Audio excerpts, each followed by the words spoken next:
What's going on, everybody? Aidan from Birds vs. Boys here. Yes, I am sporting the Sixers playoff shirt, but they just got smoked. So let's get back to the Eagles. The draft is over, and the Eagles dominated the headlines during the draft for the moves that they made, both draft picks and trades. But are they done yet this offseason? Howie Roseman and the Eagles have a propensity in the past to make moves all throughout the summer as they improve their roster. The latest of that being trading for Chauncey Gardner-Johnson just a few weeks before the season started last year. Now, this week for NFL teams, it was their chance to pick up their fifth-year options on rookies. So a lot of big names. Did they get those fifth-year options picked up? Isaiah Simmons, the linebacker from the Arizona Cardinals, did not get his option picked up. So let's get into that. Is that a feasible option for the Eagles to make a trade for Isaiah Simmons? And the strategy behind trading for Isaiah Simmons and why that could work for the Eagles. But before we do that, make sure to like and subscribe to our page.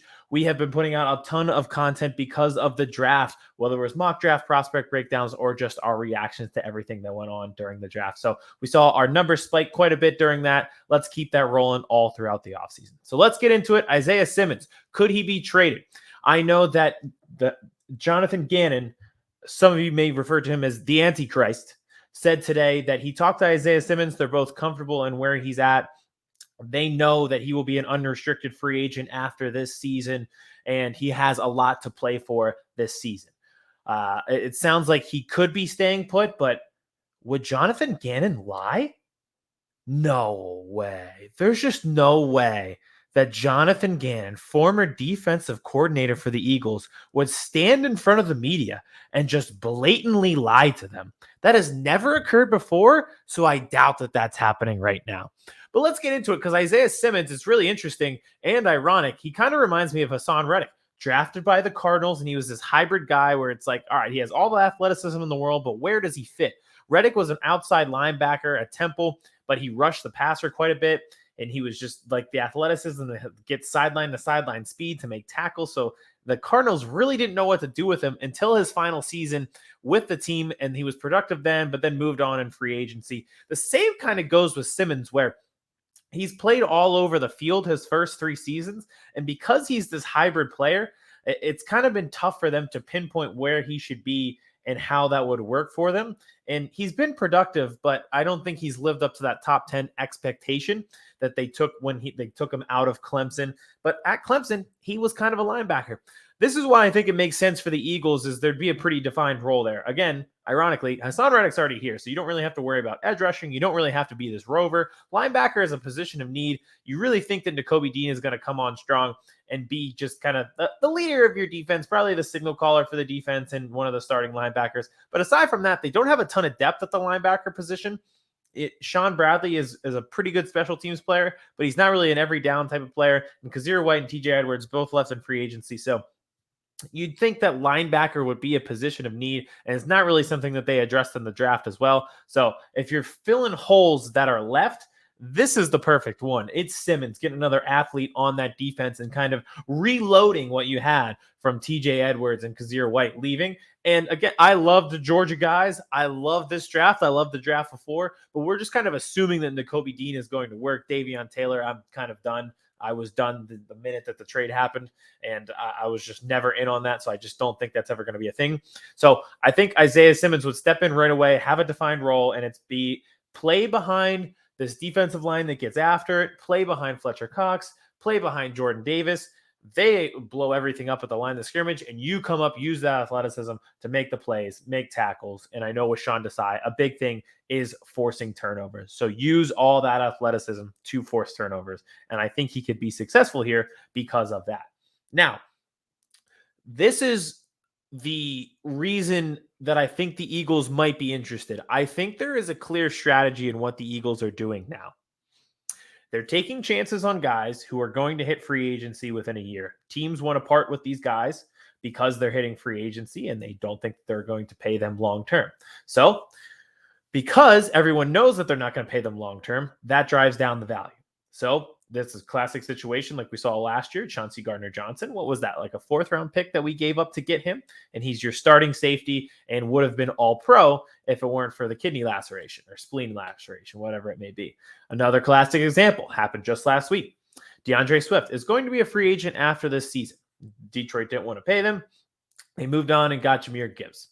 The Eagles swoop in and get him, and it didn't take a lot to get him because that running back room was so crowded, it drove down his value. So you're driven down value for productive players. So you're willing to take that risk because there's really not that much risk there. Now you're saying, all right, well, now the pressure's on us to pay them long term. But is it?